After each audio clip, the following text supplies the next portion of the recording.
하나님의 마지막 은혜, 기회라고 표현하고 싶습니다. 두 정인에 대한 이야기인데 하나님의 최후 하나님께서 보내신 진짜 마지막이에요. 마지막. 이때 기회를 하나님의 은혜를 만약에 놓친다면 그는 더 이상 기회가 없습니다. 이게 우리에게 주신 마지막 기회예요.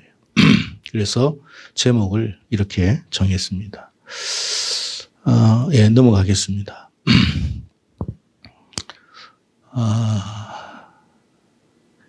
하나님께서 마지막 최후 이 세상에 심판을 하신다라고 분명히 말씀을 하셨습니다. 온 세상에 하나님의 불과 같은 심판이 임할 텐데 하나님은 이 심판에서 사람들이 벗어나기를 원하고 또 구원받기를 원합니다. 그렇기 때문에 하나님이 마지막 구원 열차를 보내신다라는 뜻입니다. 구원 열차. 열차가 이제 마지막 행 열차입니다. 이 열차를 이제 타느냐 안 하느냐는 본인의 선택이에요. 본인의 선택. 우리는 하나님께서 이렇게 구원의 열차를 보내실 때 빨리빨리 타는 게 가장 지혜로운 것입니다. 근데 이 구원 열차를 하나님께서 마지막 보낼 때 이 두 선지자가 하나의 구원 열차로 이렇게 보내는 거예요. 그래서 이 선지자들이 어떤 활동을 하느냐 하면 마치 우리가 여러분 아시다시피 이스라엘 절기 중에 나팔절에 대속죄일이 있습니다. 대속죄일. 그 대속죄일 때 이스라엘 사람들이 하나님 앞에 자기가 지은 죄 모든 죄를 회개하듯이 이 선지자들을 통해 가지고 하나님 보낸 두 정인을 통해 가지고 회개하도록 만들어요. 회개의 역사가 일어납니다. 마지막이에요. 마지막 때 이제 이 선지자들을 통해서 회개하라고 막 외치는데 이때 이제 하나님의 은혜가 있으면 회개를 할 것이고 그렇지 않으면 회개는 이 사람들을 굉장히 싫어해요.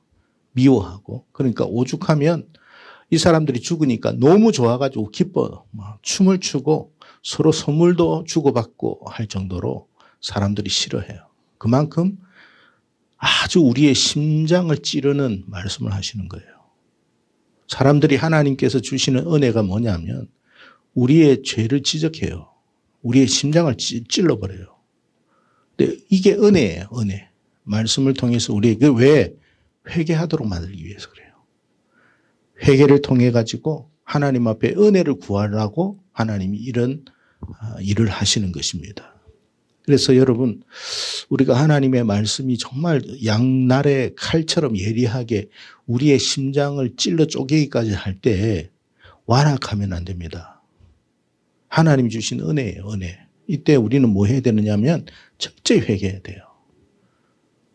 감추거나 자기 합리화하거나 숨기거나 그는 이제 끝나는 거예요. 열차 못하는 거예요. 여러분 로 사건 아시죠? 소돔과 고모라의 사건하고 똑같이 한번 보세요. 연상시켜서. 소돔과 고모라가 하나의 마지막 때 그림자라고 그랬죠. 주님이 누가복음 17장에 그런 말을 했습니다. 인자의 임함이 노새 때와 같다고 그랬어요. 그죠? 이게 소돔과 고모라가 하늘로부터 불심판이 임할 때 임하기 전에 이 소돔과 고모라에 누구를 보냈냐면 하나님의 천사를 보냈습니다. 천사 몇 명요? 2명 보냈어요. 원래 아브라함에게는 3명이 나타났는데 한 분은 주님이라고 사람들이 이야기를 해요. 천사 2이가 소돔에 들어가요. 똑같습니다. 마지막 때 하나님은 하나님의 종을 보내요. 2 사람을. 그래서 이 천사가 날개 달고 온 게 아닙니다. 사람의 모습으로 왔어요. 여러분 천사가 사람의 모습으로 온다는 걸 기억하세요. 우리는 천사라고 하면 날개가 있는 것만 생각하는데 그렇지 않습니다. 사람의 형체와 똑같습니다. 근데 그걸 분별하냐 분별하지 못하느냐의 차이일 뿐이에요. 마찬가지로 마지막 때 하나님께서 2 정인을 보내는 거예요. 2 정인을. 그러면서 하나님께서 이제 우리 이 사람들에게 회개하라고. 회개하고 돌아올 때, 거기에서 벗어날 때, 나올 때 이제 불이 떨어지는 거예요. 우리가 하나님께서 주실 때, 말씀 주실 때 믿음으로 순종하는 것이 복이 되는 줄로 믿으시기 바랍니다. 자, 근데 이제 계시록 13장 여기 이제 16절에서 18절 말씀해 보면 이 누가 나오느냐면 이제 적그리스도가 나오는데 같이 읽어봅시다. 시작.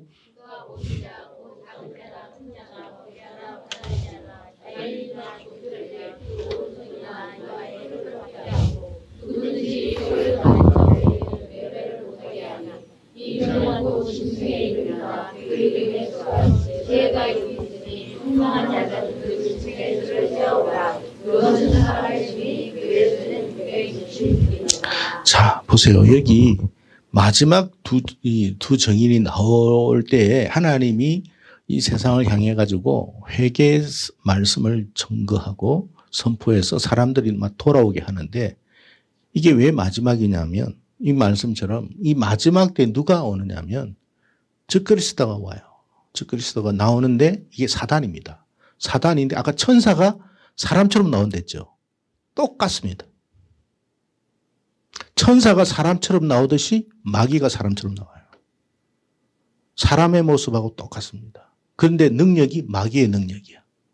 얼마나 대단하겠습니까? 근데 이 마지막 때에 이 마귀가 사람의 모습처럼 오는데 자기가 하나님이라고 그래요.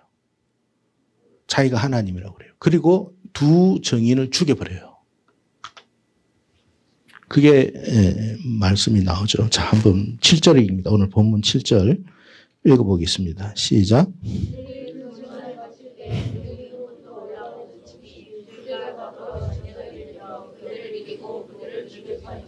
예. 이 두 정인이 그냥 힘이 없어서 죽는 게 아니고 하나님의 때에 죽는 거예요. 허락하는 때에 죽습니다. 근데 이 마귀가 사람처럼 나와가지고 이 정인 둘이를 죽여버려요. 그리고 이제 이 적그리스도로 인해가지고 온 세상은 어떻게 되겠어요? 전부 다 이제 짐승의 영향을 받는데 단 한 사람도 예외는 없어요. 모두가 다 어떻게 된다고요? 이렇게 돼요. 다 받아야 돼요. 안 받을 수가 없어요. 왜? 안 받으면 죽으니까. 안 받으면 죽는 거니까. 받든지 죽든지 이제 둘 중에 하나예요. 받든지 죽든지. 근데 이게 받으면 어떻게 될 것 같아요? 이제 이게 마지막 때 두 정인을 하나님께서 거두어 가시고 이 짐승의 표를 받는 이제 마지막 후 3년 반 동안에는 이들의 세상이 되잖아요. 이들 마음대로 하도록 내버려둬요. 하나님이. 마음대로 해라. 마음대로 합니다. 마음대로. 그리고 하나님을 저주하고 욕하고 자기들 세상이 다 돼요. 그리고 이게 표를 받으면 그렇게 안 할 수도 없고. 자, 그러면 하나님이 3년 반 동안 내버려 두는데 그때 하나님이 어떻게 하시겠어요? 이 사람들은 이제 죽지도 않아. 하나님이 천사들을 통해 가지고 진노의 대접을 쏟아붓게 합니다. 3년 반 동안은 고통당해요. 3년 반을. 3년 반을 고통당하는데 죽지도 않아요. 그러니까 여러분 이들은 짐승의 표를 받고 3년 반 동안 사는데 사는 게 아니에요. 지옥이요, 지옥. 두 정인에 의해 가지고 마지막 구원 열차를 탄 사람은 어떻게 되겠어요? 하나님이 데려가 버립니다. 어디로 데려가는지 난 몰라요. 그건 뭐 하나님이 알아서 하시는 거고 그건 모르는 거예요. 다만 그렇게 되는 거예요. 그러니까 이 두 정인이 마지막 우리에게 하나님이 보내셨을 때 롯처럼 어떻게 해야 된다고요? 그 말씀에 순종해야 됩니다. 그렇지 않으면 이제는 희망이 없어요. 자, 여기가 뭐냐면 이제 우리가 알아야 돼요. 이게 전 3년 반 동안에 1260일 42달 동안에 이 두 정인이 감람나무라고 그랬죠. 감람나무처럼 이제 촛대라고 듣고 감람나무라고 그러는데 이 사람들이 하나님 앞에 이제 그 사역을 합니다. 근데 이 사역할 시기가 언제쯤 시작되느냐 하면 예루살렘 성이 중건된다라는 이야기가 있어요. 이게 무슨 말이냐면 이 신호예요. 여러분 저 예루살렘에 성전이 세워져요. 성전이 세워질 거예요. 지금은 성전이 있어요, 없어요? 없으니까 맨날 통곡의 벽에 가가지고 울고 난리 법석을 떨거든요. 왜 못 세웁니까? 그게 뭐가 있어요? 회교사원이 있거든요. 회교사원 허물어버리고 그 자리에 이제 하나님의 자기들 나름대로 이제 성전을 세워야 되는데 그러되면 어떻게 될 것 같아요? 회교사원 허물고 만약에 성전 세우면 어떻게 되겠냐고. 전쟁이 세계 전쟁이에요. 이슬람 사람들이 가만 안 있죠. 가만 안 있어요. 근데 이게 어떻게 해요? 환란의 시작점이에요. 시작점. 이게 여러분 잘 알아야 돼요. 이런 일들이 이제 지금 일어난다 싶으면 우리는 이제 마지막이구나 생각하시면 돼요.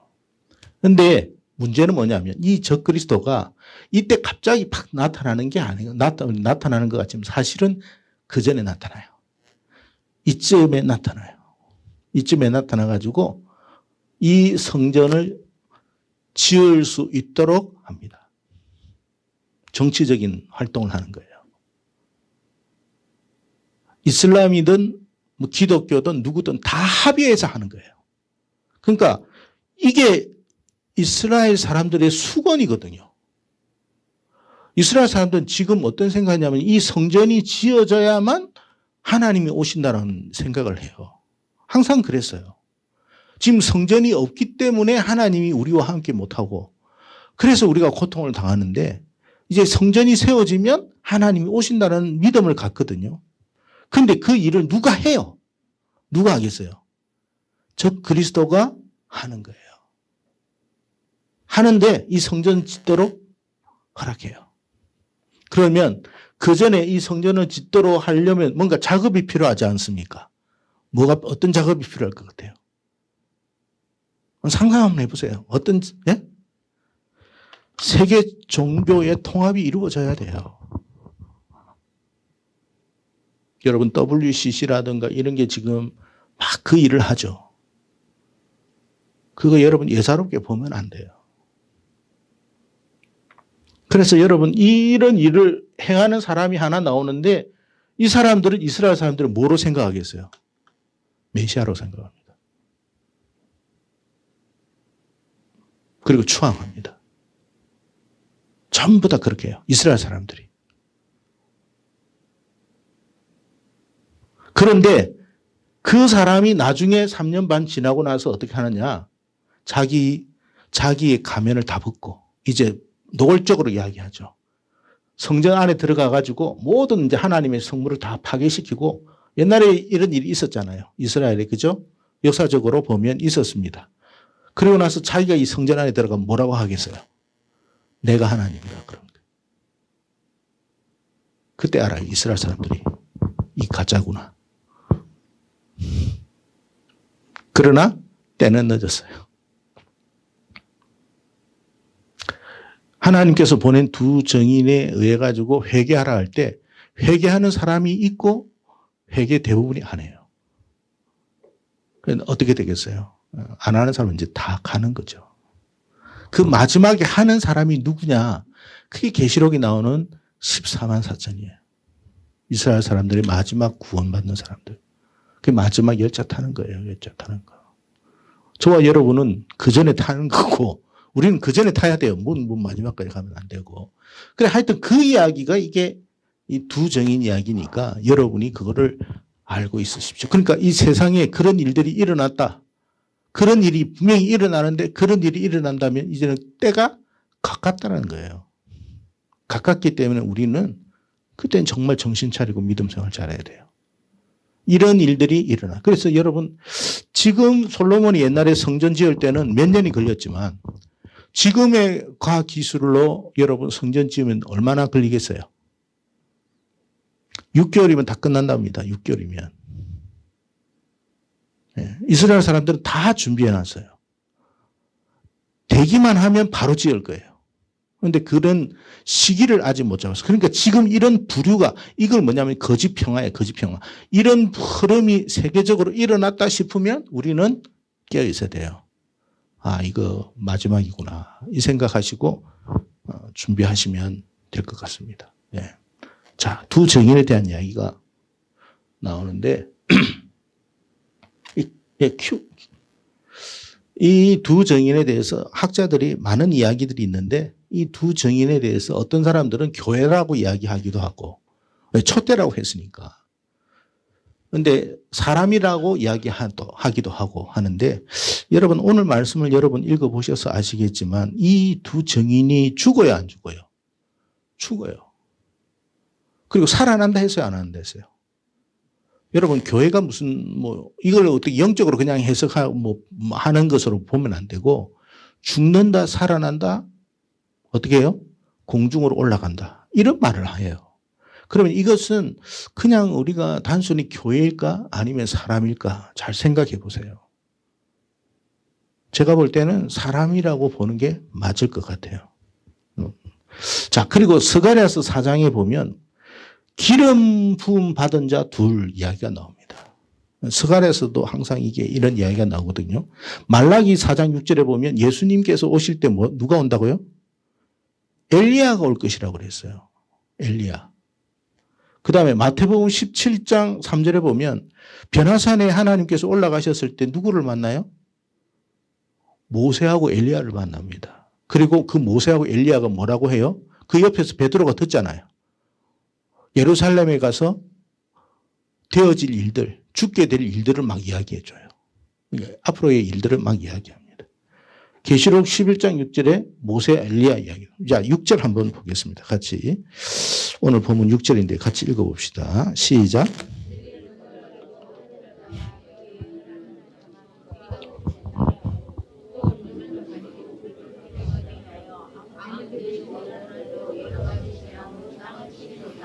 두 증인이 이런 일을 할 것인데, 자, 6절에 보니까 하늘을 다 닫아 그 예언을 하는 동안 날 동안에 비가 오지 못하게 한다. 누구예요? 선지자 중에?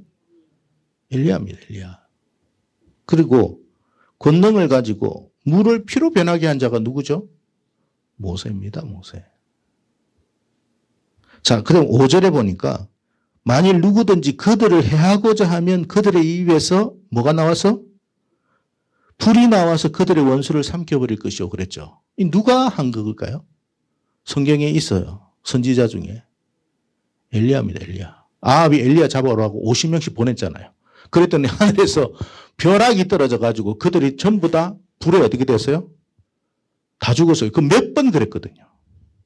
마지막 3년 반 동안에 그런 일이 일어날 것이다. 그게 누구라고요? 하나님이 보내신 증인이라는 거예요. 증인. 그걸 우리가 알아야 돼. 그러니까 모세하고 엘리야일 것이다. 그러니까 모세가 다시 살아나고 엘리야가 다시 살아난다라는 이야기보다는 무슨 말이에요? 그와 같은 능력을 행하는 사람이 나올 것이다. 그런 말이에요. 자, 그런데 왜 하필이면 모세하고 엘리야일까요?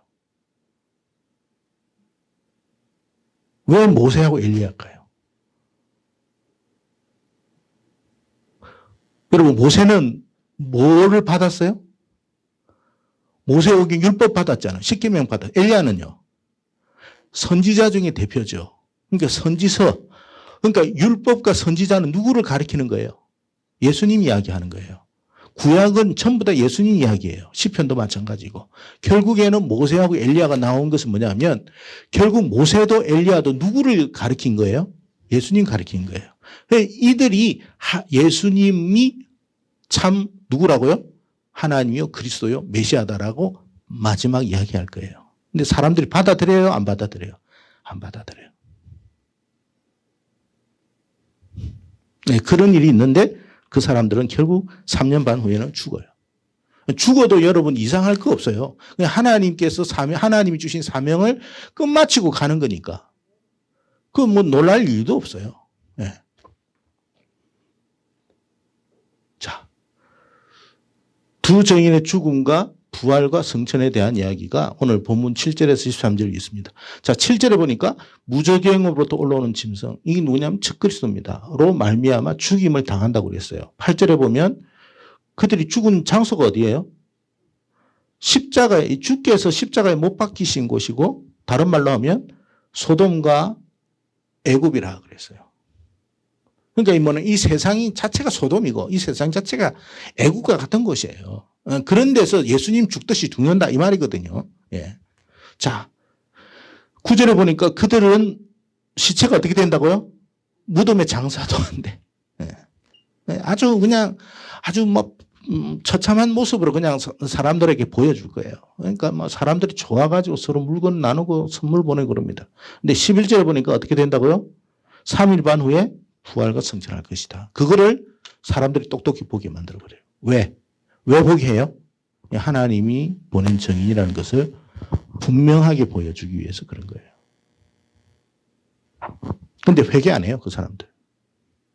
넘어갑시다. 자, 증인이라는 뜻부터 한번 볼게요. 증인. 헬라어로는 마르투스입니다. 마르투스. 뜻이 뭐라고요? 증인의 뜻은, 잘 들으세요. 증인의 뜻은 순교자. 그러니까 성경에 증인이라는 말이 나오면 순교자예요. 왜 순교할까요? 증인인데 왜 죽을까요? 왜 죽어야만 할까요? 자기의 피, 자기의 목숨과 바꿀 만큼 이 내가 증언하는 것은 사실이다라는 말이에요. 내가 죽어도 내가 전하는 말은 사실이다는 말이에요. 사람이 가짜를 위해서 목숨을 걸지는 않아요. 진리를 위해서 목숨을 걸죠. 그러니까 증인이 죽을 수밖에 없는 이유는 그것이 곧 내가 증거하는 것은 가짜, 거짓말이 아니라 진리다. 그거를 자기 목숨 안에서 목숨으로 증명하는 거예요. 네. 자신의 피로서. 자, 신명기에 보면 19장 15절에 이런 말씀을 하셔서 시작. 사람의 모든 악에 관하여 또한 모든 죄에 관하여 한 증인으로만 것이 아니요 두 증인의 입으로나 또는 세 증인의 입으로 하나님이 두 증인, 최소한 두 증인을 보내는 이유는 뭐냐면 자기가 증거하는 이 말이 사실이다라는 것을 확정하기 위해서 그런 거예요. 그래서 목숨을 걸고 하는 거예요. 목숨을 걸고. 그게 증인이라는 말은 순교자라는 뜻이에요. 여러분, 이 제일 좀 이제 마지막 중요한 부분인데, 자, 넘어갑시다. 자, 읽어봅시다. 시작.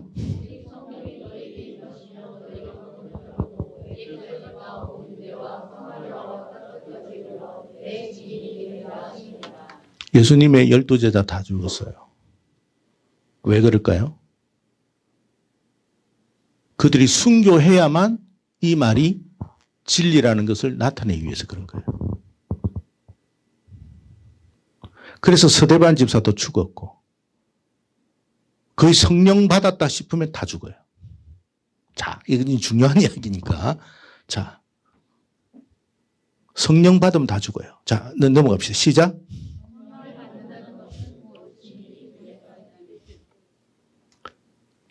질문합니다. 성령 받겠습니까? 여러분, 성령을 주시옵소서. 성령 충만하게 해 주시옵소서. 그렇게 기도하죠. 그 말의 의미를 알고 하십시오. 나는 죽겠다는 뜻입니다. 내 목숨과 바꾸어도 이것이 사실이라는 것을 증거할 것입니다. 그 말이에요. 그런 각오가 돼 있냐 말이에요. 그게 증인이에요. 증인. 근데 성령을 받으면 그렇게 된다는 거예요. 성령을 받기만 하면 그렇게 되는 거예요. 자, 그런데 이건 선택이에요. 자기가 그러면 받을 것이냐 말 것이냐는 자기 선택이에요. 여러분 어떻게 할 거예요? 안 받으면 어떻게 되겠어요? 안 받으면 뭐 이게 이제 마귀한테 잡히는 거고, 받으면 죽는 거고.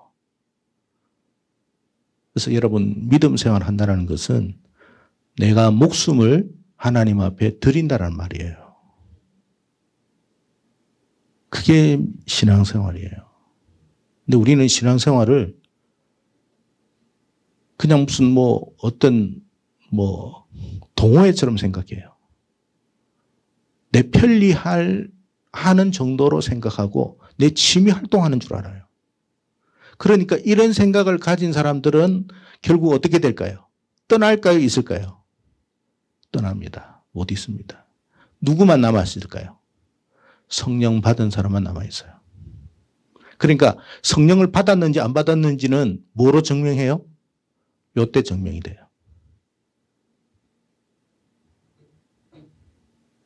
그렇다고 다 순교하는 건 아니에요. 순교를 안 해도 이런 삶을 사는 사람이 있어요. 그거는 자기가 순교를 안 하겠다는 말이 아니라 순교할 각오를 가지고 해도 안 죽는 사람이 있어요. 그건 하나님의 그런 어떤 간섭하심이에요. 누가 그랬어요? 사도들 중에.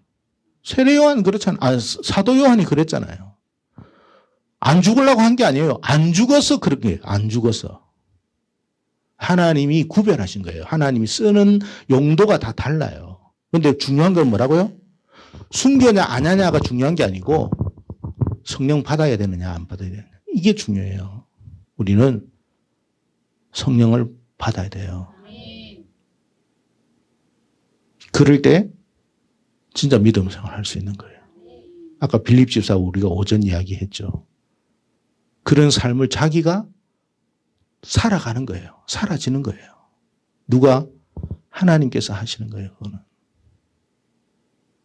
여러분 성령 주시옵소서. 성령 주시옵소서. 우리가 성령 달라고 하는 사람들이 대부분 뭐 때문에 성령 달라고 그래요? 은사 때문에 그래요. 왜 은사 달라고 그래요? 폼나잖아요. 방언하고 신유하고 뭐 이적을 행하고 하면 사람들이 막 우러러보고 추앙하거든요. 그게 목적 아니에요. 뭐 하기 위해서? 증인되기 위해서 하는 거예요. 죽어도 네가 하나님의 사람으로 살 것이냐. 그거예요. 그거. 우리는 결단해야 됩니다. 하나님 죽어도 주님을 위해서 죽게 해주십시오. 그렇다고 하나님이 다 순교자 만드는 거 아니에요. 그건 하나님의 선택이에요. 자, 한번 물어봅시다. 우리가 성령 안 받아도 죽어요, 안 죽어요? 확실해요? 진짜로 확실해요? 안 죽는 사람 혹시 있어요? 그러면 죽을 때 어떻게 죽을 것 같아요? 자, 일반적인 죽음을 생각해 봅시다. 어떻게 죽어요? 나이가 들잖아요. 그럼 나이가 들면 우리는 상태가 어떻게 바뀌어요? 뭐 치매가 걸리고 또 뭐 어떤 여러 가지 암에 걸리고 뭐 이렇잖아요. 그러면 어떻게 돼요? 그 다음 단계가 있잖아요. 어디로 가? 네? 병원에 가고, 병원에서 안 되면 어디로 가? 요양으로 가고. 그러다가 뭐 예를 들어서 뭐 6개월, 1년 이렇게 살죠. 혹은 몇 년 살아요. 그래도 결국 죽어요. 그렇게 살 것이냐? 믿음으로 살다가 갈 것이냐? 그건 자기 선택이에요. 여러분, 비참하게 죽음을 맞이하지 마십시오. 이왕 기도할 거, 이왕 죽을 거라면 하나님 앞에 기쁨이 되는 죽음을 맞이할 수 있도록 기도하십시오. 그렇다고 다 순교하는 것 아니에요. 순교는 하나님이 정하시는 거예요. 다 하는 거 아니에요. 여러분 나중에 다음에 이야기하겠습니다. 초막절 이야기하면서 하겠습니다만 계시록에 보면 첫째 부활에 참여하는 사람이 복이 있다고 그랬죠.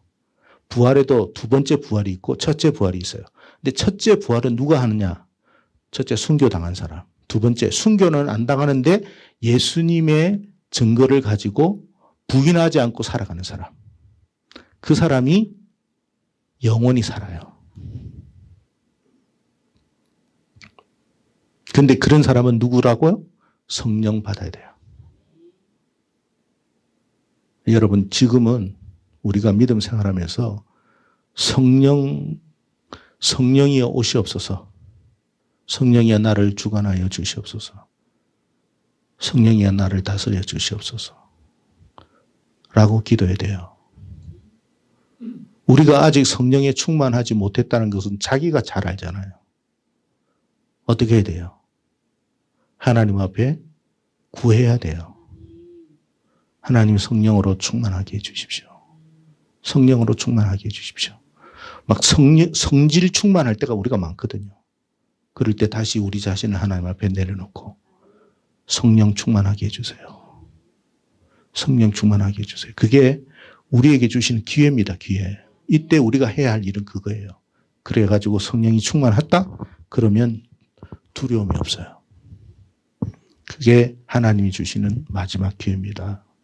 여러분 신앙생활 그냥 하지 마시고 이 시간 은혜 베풀 때에 은혜 받으세요. 구원의 날에 구원한다고 그랬잖아요. 그 시간 다 끝나면 없어요. 그럼 끝이에요. 끝. 하고 싶어도 안 돼요. 안 돼요. 안 돼요. 아예 안 돼요. 그래서 지금 우리에게 주실 때 은혜 받고 하나님 앞에 여러분 성령으로 충만하십시오. 우리 모두가 성령에 충만할 수 있도록 기도하십시오. 아닌 걸 우리가 알잖아요. 그래서 기도하는 거예요. 그래서 기도해라. 그럼 언젠가는 하나님이 이렇게 구하면 언젠가는 주십니다. 그때는 이깁니다. 어떤 것도 두려워하지 않아요. 죽음이든 뭐든 이제 두려움이 없어요. 그래서 하나님의 은혜다라고 하는 거예요. 우리의 구원은 은혜예요. 은혜. 내가 한 게 아니고 성부께서 하셨고 성자께서 하셨고 마지막 성령께서 하시는 거예요. 그런 은혜가 우리 교회 위에 있기를 바라고 우리 성도님들 이 자리에 참여한 여러분 모두에게 있기를 주의 이름으로 축복합니다. 예, 이 마지막인데 이제 한번 봅시다. 고린도전서 12장 3절 읽어봅시다.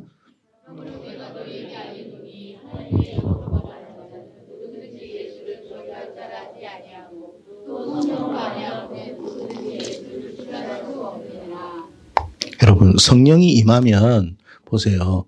내가 너에게 알리노니 하나님의 영 성령으로 말하는 자는 누구든지 예수를 뭐 하지 못한다?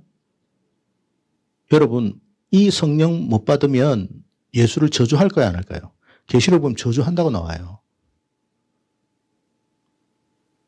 성령 받아야 돼요. 받지 않고는 이거 못해요. 또 성령으로 아니하고는 누구든지 예수를 뭐라? 주님이라 할 수 없어요. 자, 한번 물어봅시다. 주님이라고 고백한다는 뜻이 뭐예요? 주님. 나의 주인이다. 그럼 어디에 어떤 부분에서 주인이에요? 어떤 부분에서의 주인이에요? 전부라는 말이 어떤 거예요? 구체적으로.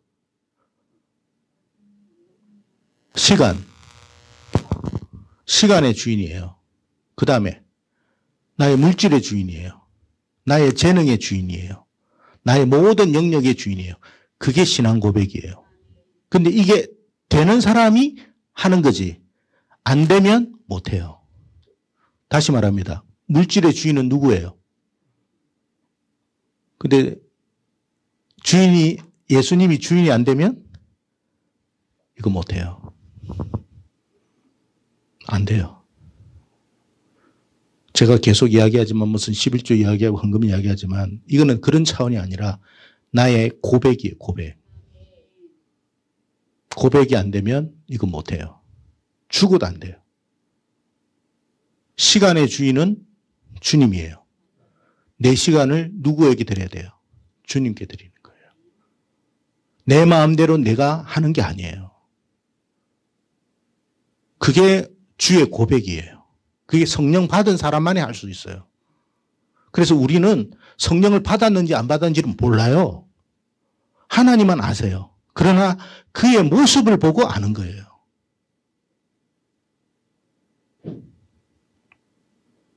자, 여기 그림이 어떤 그림이에요? 로마 시대 때 있었던 거죠.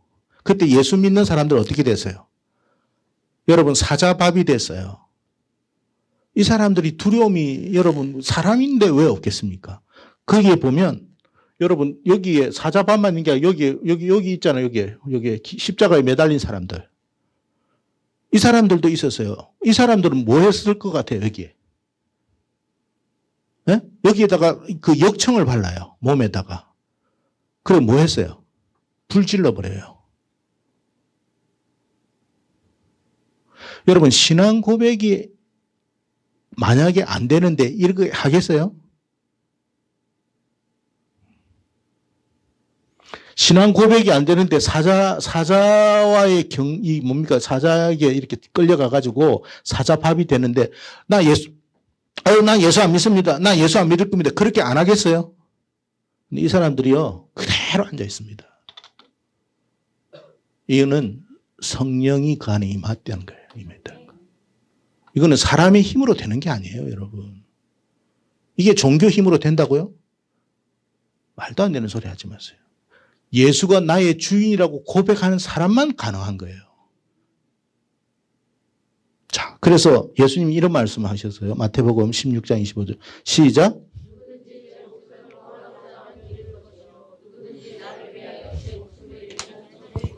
여러분, 목숨보다 중요한 게 어디 있겠습니까, 사람이. 내가 뭐 목숨 잃었는데 야, 너에게 너 생명하고 1,000억하고 바꾸자면, 아니, 내가 죽고 나서 1,000억이 무슨 의미가 있어요? 목숨은 어떤 거하고도 바꿀 수 없어요. 그런데 예수님 때문에 목숨을 내어놓는다? 이건 여러분 있을 수 없는 일이에요. 그럼 왜 그래요? 진짜 예수님이 나의 생명이라는 것을 믿기 때문에 하는 거예요. 난 죽어도 산다는 걸 믿어요. 그걸 증명시키는 거예요. 그러니까 이 광경을 여기에 있는 로마 사람들이 봤어요, 안 봤어요? 봅니다. 봤어요. 근데 그 사람들은 뭐 장난스럽게 봤죠. 근데 여러분, 그들도 생각을 하겠어요, 안 하겠어요? 합니다. 어떻게 저 사람들은 저렇게도 해서 죽을까? 그런 생각을 하게 돼요. 많은 사람들이 돌아옵니다. 왜? 증인이기 때문에 그래요. 그 증인이 내가 죽어야, 한 알의 밀알이 땅에 떨어져 죽어야 열매를 맺죠. 그것 때문에 그런 거예요. 진짜구나. 저 사람들이 말하는 게 사실이겠구나. 두 증인이 죽어야 마지막 구원 열차를 타는 거예요. 그래서 증인은 죽을 수밖에 없어요. 죽어야 돼요. 여러분, 우리가 하나님의 증인이 된다는 이 말의 의미를 이해하고 기도하십시오. 그리고 우리는 하나님 앞에 이런 고백을 해야 돼요. 하나님, 마지막 순간이 올 때 병원에서 비참하게, 요양원에서 비참하게 쓸쓸하게 죽어가기보다는 당당하게 주님 앞에 주님을 위해서 죽을 수 있게 해주십시오. 그게 더 나아요. 어차피 죽어요, 여러분. 어차피 죽어요. 이왕 죽는 거 하나님 앞에서 하나님이 기뻐하는 죽음이 된다면 여러분, 그보다 복된 일이 어디 있겠습니까? 이삭을 제물로 바치려 했는데 하나님 스톱시켰듯이 진짜 우리가 하나님 앞에 그래 고백하면 순교 당하는 사람도 있지만 안 당하는 사람도 있어요. 하나님 데려갑니다. 데려가. 어디로 데려갈지 몰라요. 여러분이 다 그렇게 되기를 바라고 우리 모두가 그렇게 되기를 축복합니다. 우리는 죽어도 살아요. 기도하겠습니다. 고마워요.